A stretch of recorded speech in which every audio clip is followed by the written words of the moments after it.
Your practice must include an understanding of what was presented above in the general explanation of Shamatha and vipashyana, such as the reliance on the causes for achieving Shamatha and especially the identification and elimination of the causes for dullness and agitation.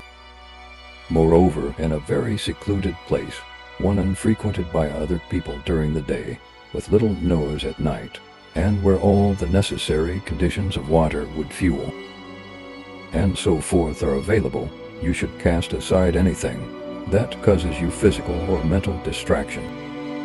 Establish the boundaries and be slow and gentle, mimicking the behavior of a sick person.